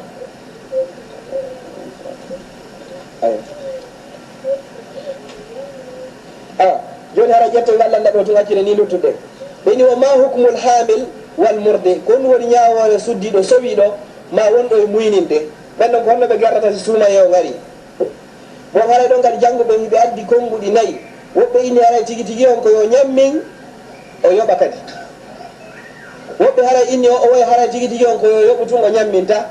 woɓɓe inni ko yo ñammin hara o yoɓaari haray noon ko ɓuri jiccude ɗon kon haray tigi tigi on siko wonande sowiɗo haray ko wonɗo suddiɗo sowiɗo haray ɓe inni on ɗon haray ko yo yoɓoy ɗum wonɗo e muyninde on kadi ɓe inni o ko yo yoɓoy o ñammina haray ɗum ɗo yaada toon ɓe inni on so tawi noon ma hukmu cheikul kabir walla jus ko ɗum woni ñawore kadi mawɗo nayejo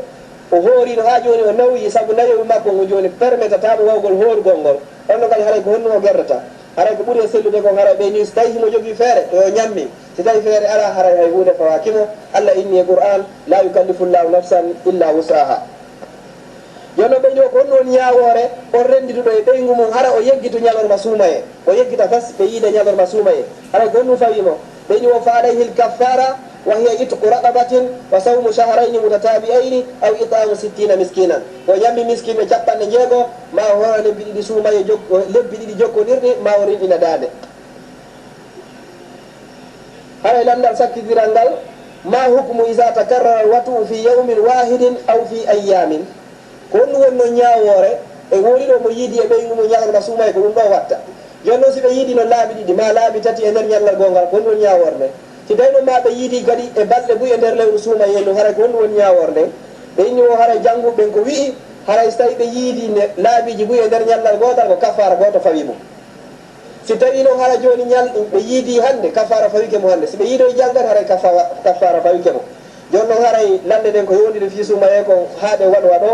siwa landude kono joni en landitoyno ka duuɗe incha al muqaddir haray kala ko hawrodiri ga e sawaɓe haray ko ɗum ɗo wonno fanude anden kala ko woopi ga bindi haray komin abdallah wonɗo e wolde woni ko falji haray fanude anden ko ha faame haray wona lance haray kala mo hawrito e goɗɗum ko ɓarmini ɗum seeɗa haray o yafor saabi allah haray ko wolo woni ko faljata aqulu qawli hadha wa astaghfirullah li wa lakum wassalamu aleykum wa rahmatullah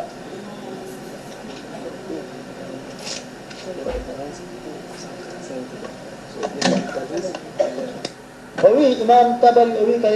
ka deftere makko wondema ko woni muñal tigi tigi ko haɗugol wonki kin e kala ko ki yiɗi ko suraki e kala beleɗe makki o eyyi ɗum noon no feeñi aya qouran saabu honɗum allah subahana taala mo wi wa naha nafsa anil hawa si neɗɗo haɗi wonki kin ko welataki fa inna aljannata hiya al mawa aljanna woni hara hoɗo makko hakaza donc haɗugol wonki kin e kala ko welataki kon ko lasli muñal ngal no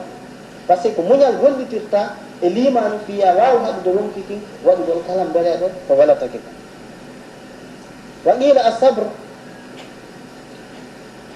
khasun بالصبر على تكاليف الصلاة في قوله تعالى واستعينوا بالصبر هناك من العلماء من قالوا أن هذه الآية خاص بالصبر على تكاليف الصلاة واستدل القائل بقوله تعالى وامر أهلك بالصلاة واصطبر عليها سورة طه وإني الله سبحانه وتعالى وينو واستعينوا بالصبر هب وندي نوري منينغال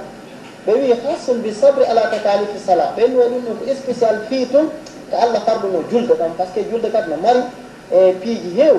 masalan gollo sa golli ha ronki a hewti hay ko wala gol tum faam ko kan han ɗon sa gayni julde geeƴe wattita ɗon julde jemma te noon julde jemma no yamira surtout enen sukaɓe ɓen ina e yejji tum juulugol jemma koko yamira na noon kam fere yo Allah dandu goɗɗo ka walagol hara juulaɗo geeƴe ɗum ko esmi ɗum nayi haaltatimo ko haalaten ko so on ti gayni geeƴe ne ko waɗanta e ɗiɗi kon fi safe witiri ma julde goo donc ɗum waɗi karmo koɓe goo ɓe andi ɗum ɗon no metti fi ɓe indi donc haray ngal muñal ko Allah wino no wasta inu bisabre ko hassatan ko hertinana ɗum fi julde nden tun par ce que Allah ene andi julde nden no satti ɗum waɗi so wi hara koye muño e hoore julde nden joni noon karmo koɗo yew ɗum ɗon o addi dani o wi ko Allah wino ɗo wa amur ahlaka bisalati wastabir alayha o wi nelaɗo yamiri ɓengure ma nden julde muñje kadi e hoore julde nden o wi ɗum ko dalil wonde o aya to kadi ko Allah wino wasta inu bi sabri o wi ɗum kadi ko julde nden spécial woni ko yamiraɗo yo on tigi muño e hoore muɗum andi karmo koɓe jannguɓe ɓe ɓe firitira aya qur'ana goo aya qur'an ɗum kadi ɓuuri moƴƴude e kala ko qur'an firete ko firitirgol aya wonande aya si tawi on tigi hene wawi wa akhraja abdu bun hamid an qatada fi qawlihi ta'ala wasta'inu bisabri wassalah قال إنهما معونتان من الله فاستعينوا بهما هذا الحديث عن قتادة في قوله تعالى وهو يفسر قوله تعالى واستعينوا بالصبر والصلاة قال الصبر والصلاة إنهما معونتان أي من الله فاستعينوا بهما هما يساعدان الأب فهذا الأب لازم يستعين بهذين الأمرين ألا وهي الصبر والصلاة لأنهما ينفعان وإني قلنا عبد بن حميد قتادة فالله وينو واستعينوا بالصبر والصلاة والنور ديدي وإني وجيدو ديدي كو كافا جلدو كو جلدو نهاني والنور ديدو ديدي كالله سبحانه وتعالى في يوهبكو لأبكم وقد أخرج ابن أبي الدنيا في كتاب الصبر وأبو الشيخ في الثواب والديلمي في مسند الفردوس عن علي بن أبي طالب رضي الله عنه قال قال رسول الله صلى الله عليه وسلم الصبر ثلاثة فصبر على المصيبة وصبر على الطاعة وصبر على المعصية فوي في الله يوتر كدي إمور ده قلت ابن أبي الدنيا كدفتر ويتين كتاب الصبر أبو الشيخ كدفتر ويتين الثواب دايلمي كدفتر ويتين مسند الفردوس كان فوق في اللي كيوتر ووتر ونهلو أن علي بن أبي طالب كيقول ونكب يتيوتر مقنن قال وي قال رسول الله صلى الله عليه وسلم نلا الله ما في الصبر منيل ثلاثة كجبتت وي فصبر منيل على المصيبة المصيبة هب ما كان وانا يوتر دونان وصبر على الطاعة منيل أهار كفتقل الله وصبر على المعصية منيل جاي جد إمانا أنت جد إنه هربون لفراد وي فإن الله سبحانه وتعالى وعد الصابرين جزاء حسنا وقال ولنجزين الذين صبروا أجرهم بأحسن ما كانوا يعملون قال الإمام شوكاني لنجزينهم بسبب صبرهم على ما ينالهم من الإيذاء بأحسن ما كانوا يعملون من الطاعات إمام شوكاني وإني أيوتر مكة wonde maka firgol o aya ɗo aya mo wiɗen Allah subhanahu wa ta'ala o marani gonɗiɓe ɓen ko ɓuri moƴƴude koɓe golli kon kamɓe gonɗiɓe muññiɓe o wi wala najziyanna allazina sabaru ma yoɓayɓe muññiɓe bi ahsani ko ɓuri moƴƴude ma kanu koɓe laatno yamalon heɓe huwa imam sawkan no firani o aya o inni la najziyannahum ma yoɓiraɓe bi sababi sabrihim sababu muñal maɓɓe ngal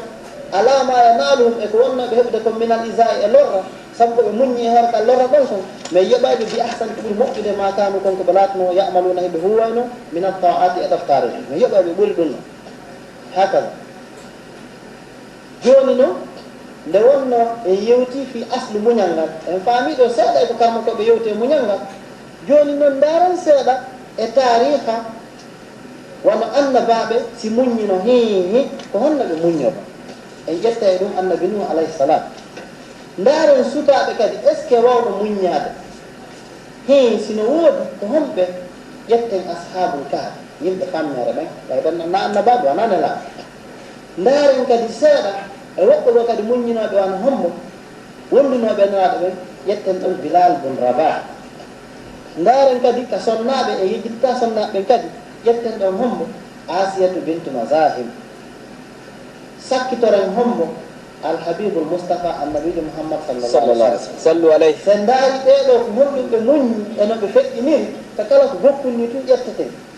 waway en permettude no wawiren enen kadi muññade inchallahu taala. فمن هنا أيها الإخوة نأخذ هنا نبذة من تاريخ لبعض الصابرين، ونأخذ واحد من الأنبياء ألا وهو نبي الله نوح عليه السلام، كيف صبر على هذا المشركين وكيف دعا إلى الله سبحانه وتعالى إلى ما حصل له ما حصل.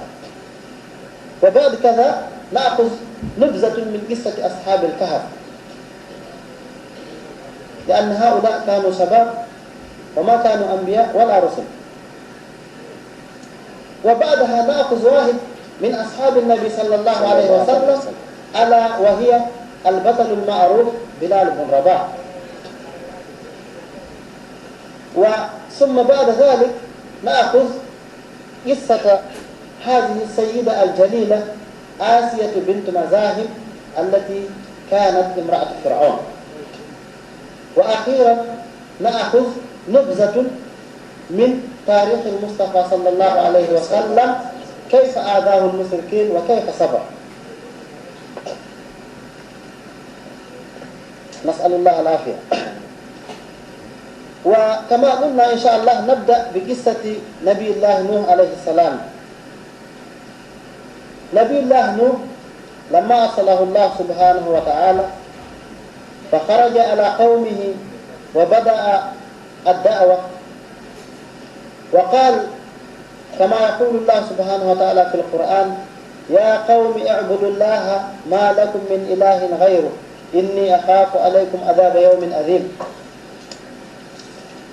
أي أن هناك خالق يستحق العبادة غير الذين تعبدون أنتم. فبدأ هكذا مع أهله ثم التابعين ثم الذين يلونهم هكذا. وهذا نبي الله نوح لما بدأ هكذا كان سنوات عديدة يدعو إلى هذا الدين وما أجابه أحد، بس إنهم قالوا بأنه بشر مثلهم فلا يجوز له أن يدعي النبوة والرسالة وليس له دليل على ذلك. إنهم أبوا وكذبوه. فقال الملأ الذين كفروا من قومه ما نراك إلا بشرا مثلنا. الملأ يعني الرؤساء قالوا نحن يا نوح ما نراك إلا بشر مثلنا. ومكث معهم 1000 سنة إلا 50 عاما يدعو إلى الله سبحانه وتعالى، ولكنهم تكبروا وكذبوا وتقاسوا وأبوا أن يتبعوا هذا النبي. وقالوا يا نوح قد جادلتنا فأكثرت جدالنا فأتنا بما تعدنا إن كنت من الصادقين. ثم إن النبي نوح عليه السلام استمر على هذا وما استعام، يعني كان دائما يدعوهم ويحثهم، يدعوهم ليلا ونهارا، ولكن ما زادهم هذا الدعاء إلا فرارا، كما يقول القرآن: ما زادهم هذا الدعاء إلا فرارا. ثم إنه فعل جميع الوسائل ولكن ما جابه غير قليل. لكن لما أوحى الله إليه أنه لن يؤمن من قومك إلا من قد آمن وأن لا يحزن على هلاكهم، وعندئذ ماذا فعل النبي نوح؟ دعا عليهم وقال: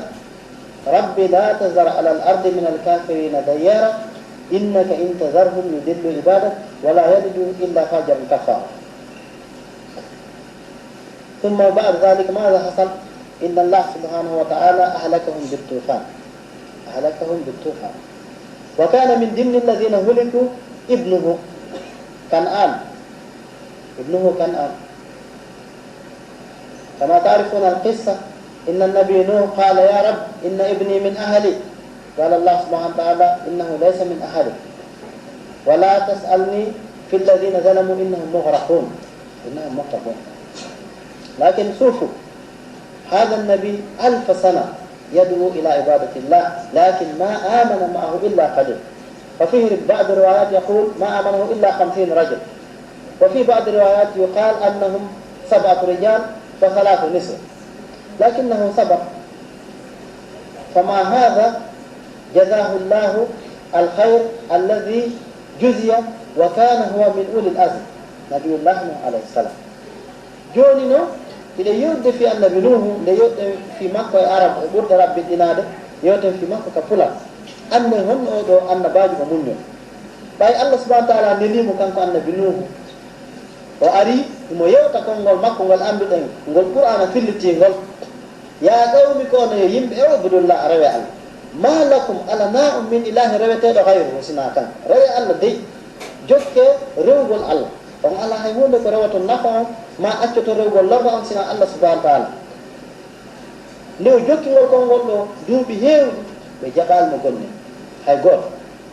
watti o watti hawgol e tampereji mawɗi e difficulté ji ha woɓɓe inni wo kanko annabi nuhu alayhi salam koko o wullayno kon koɓe sali gomninde kon o wiira nuh sabu sen ƴetti konngol ngol ko haala arab ko min naha ya nuhu wa minha anniyahatu ala almayyit لكن اسمه عبد الغفار. نوح عليه السلام اسمه عبد الغفار، سمي نوح لنياحته على كفر قومه. ويرى نوح كسابو مهاجر نوح مفسر نوح ويبقى مكة بن سليم وقبل اللي كان النبي نوح عليه السلام. جوني نوح دوبي ولورة أوضو أن باجوه مندد إلاوان الله دوبي جابان لجوي مان قم نالي مسينا سيدا دوبي ولورة فامن دي هون دوبي ولورة تيمن دريجي سب enen non dañ andi dol men ko jappande jeego tati be wiina o do non duubi wulori mo noddude laawol Allah gondinaani mo sina seedaade riwaaji goddo wi ko yimbe capande jo gommin wakko wi ko wonbe jeddo rewbe tato no filla ko seedaabe gommin Allah wahoyne makko gondinta hande kadi sina gondimbe be seedaabe be wonduda be tun gondinaani hande kadi ta dum ta hawla hande kadi gomminta bay non o tawbe gomminta honno o wadi o tori Allah owi rabbi la tazar ala al-ardi min al-kafirin dayya Allah ta'accu hay goto e mabbe lutta hobude hor ni do ley innaka in tazarhum sa'atibe yudillu ibadaka be majjina jaabe mabe te kadi wala yalidu illa fajiran kaffar be jibin tasna hefer be bombe tunga Allah halku be fu on to man tono Allah subhanahu wa ta'ala wadi Allah halkirbe tufa ndiyan dama yuri ley dama yuri do jonno nde ɗam ɗo ndiyan ɗama iwri ley ɗama iwri dow hankadi tawi ɗam fottay ɓiɗɗo no muusi annabi nuhu ɓiɗɗo makko on hari o jaɓano gomninde o wimo ya bunay yarkab mana ɓinguel an ar ƴawden yahiden o wi la sa awiya ila al jabal yasimuni min al ma mi ƴawa e hoore ngo to fello ngo dandana annabi nuhu wimo la asima al yawma min amri rabbi hay goto daɗata hande e amirore joomi an sina ommo Allah dandu ƴawɗo ka laana ɗo on tun daɗa kono ko faaɓe yewde kon ko wonɗum e nder ɗi duuɓi wulure fof ko o annabaji ɗo noddi tampide ɓe tawi résultat on ko honno kanko ko yo muñu kamɓe ɓe halko ɓay ɓe jaɓani gomɗinde kono kanko annabi nuhu Allah yoɓirimo honno sabu muñal makko ngal ko heeɓi ko wiyete kon jeegol e ulul asme annabaɓen fof ko annabi kono patron onno toon ko jaw annabi Muhammad sallallahu alaihi wasallam annabi Nuh annabi Ibrahim annabi Musa annabi Isa do on patron annaba ben fu ben non kadi fu no ko be ulul azmi ko patron ko non mon patron makko kadi annabi Muhammad sallallahu alaihi wasallam hakaza jonno ma faamen sifa o do qissa te o qissa mo haaldo do joni o do hondu wonno ko annaba so yimi do yehi honto wodan fi sukabe wiyete ben ashabul kahf ومن الذين صبروا أيضا من الشباب أصحاب الكهف هؤلاء كانوا شباب وآمنوا بربهم وزادهم الله هدى الله يقول في حقهم في سورة الكهف نحن نقص عليك نبأهم بالحق إنهم فتية آمنوا بربهم وزدناهم هدى وربطنا على قلوبهم إذ قاموا فقالوا ربنا رب السماوات والأرض لن ندعو من دونه إلها لقد قلنا إذا شططا هؤلاء لما آمنوا إنهم هربوا من هذه القرية الظالم أهلها، وذهبوا إلى مكان فيه أمن يعبدون الله فيه، وكانوا يطلبون مكان يكون فيه أمانة وأمن ويعبدون الله سبحانه وتعالى كما يستحق العبادة. أما أهلهم الذين تركوهم في القرية الظالمة تركوهم واتخذوا طريق يرشدهم إلى الله سبحانه وتعالى، لكن ذهبوا فأووا إلى الكهف، أي فدخلوا إلى الكهف، دخلوا إلى هذا الكهف وناموا هناك 300 سنة وازدادوا 9 كما يقول القرآن. وإنما استيقظوا من هذا النوم هم ما عرفوا أنهم ناموا 300 سنة، فكانوا يريدون الأكل، وطلبوا من واحد منهم أن يذهب في الشرب ويشتري لهم طعام. ثم إن هذا ذهب ليشتري الطعام، لكن كان معه نقود غير نقود هذا الزمان، كان عنده مال، لكن هذا المال كان من زمان قديم. وواحد من التجار ساق المال وقال من أين لك هذا المال؟ لما سأله وأكثر السؤال إن هذا الرجل من أصحاب الكهف إنه خاف الانتقام منه وإنه هرب ورجع إلى الكهف، لكن كان الكلام بدأ في المدينة أن أصحاب الكهف إنهم في كهف كذا، وبدأ الناس يأتوا إليهم ليشوفوهم. فمن هذه المعجزة آمن كثير من الناس، ولكن الملك الظالم الذي هربوا منه كان وقد مات من زمان، لأنه قد مات 300 سنة، وعندئذ قبض الله أرواحهم وماتوا، كما نعرف أنه لكل إنسان أجل محدود. لكن في هذه المعجزة نرى شيئين: الأول أن هؤلاء شباب هربوا بدينهم خفية من أن يؤذوا